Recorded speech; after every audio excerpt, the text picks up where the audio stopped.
Assalamualaikum semua. Nah, hari ini kita akan sama-sama mengetahui tentang macam-macam tawaf dan apa saja keutamaan melaksanakan tawaf tersebut.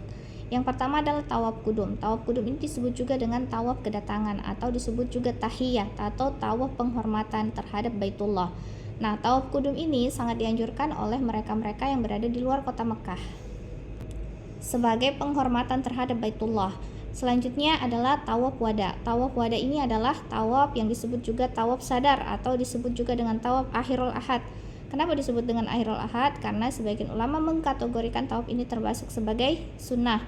Tawaf ziarah disebut juga dengan tawaf ziarah atau tawaf ifadah atau tawaf fardu yang merupakan salah satu dari rukun haji.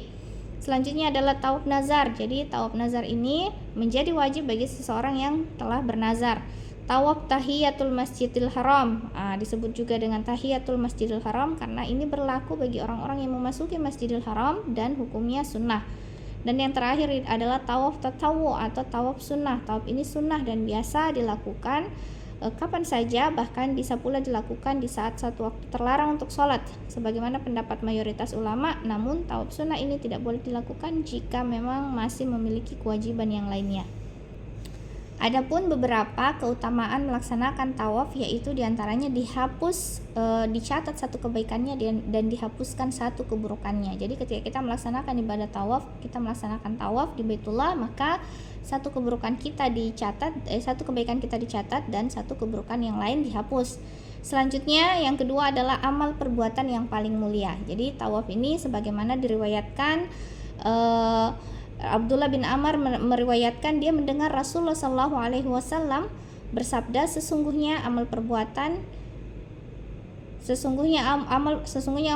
yang paling mulia di sisi Allah adalah tawaf 7 kali putaran di Baitullah dan sholat 2 rakaat.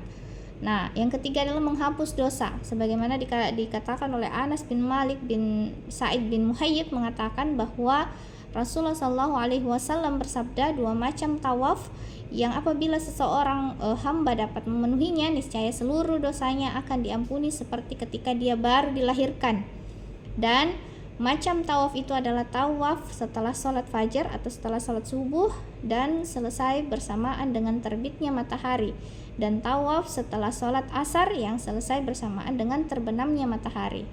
Yang keempat adalah mendapatkan puluhan rahmat.